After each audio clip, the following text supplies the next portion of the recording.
Sa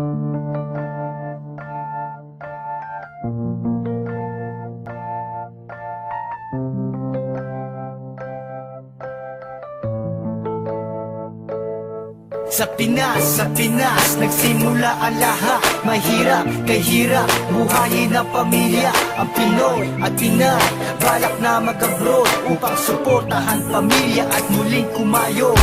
Ang tanging paraan na lang para masuportahan mga kanilang pamilya at ng buhay gumaan ay mag-apply ng visa at sa ibang bansa ay magtrabaho. Ito lang mabisa para kumita, yan ang plano. Pero paano na kami, inay? Hanggang kailan kami maghihintay ni Itay? Etong sinabi ng anak habang luhay na pata. Kanyang maleta'y mabigat habang damdamin ng inay mabigat. Anak ko, ako ay babalik din. Darating din ang araw, pasalubong dadalhin din. Lahat ng mga pagsubok ay aking dadaigin. Upang hindi dumilim ang bukas ay kakayanin. Sabay siya ay tumingin sa mata ng kanyang asawa. Ito ay malungkot pero ang labing nakatawa. Baka daw ang anak lumaki ng walang ina. Ang suling sinabi niya ay mahal kita. Sa Pinas, nagsimula ang lahat. Mahirap, kahirap, buhayin ang pamilya. Ang Pinoy at Pinay,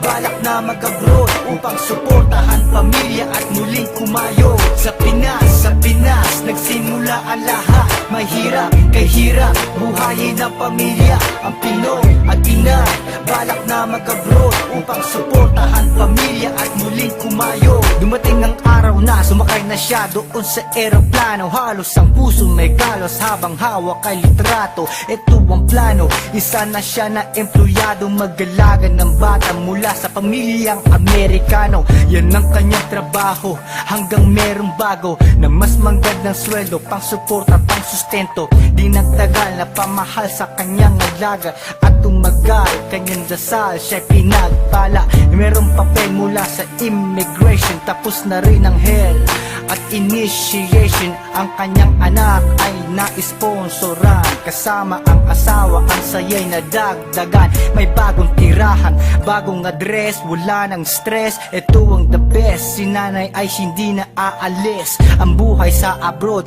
ay napakahirap, basta meron kang trabaho, ikaw ay magsumika.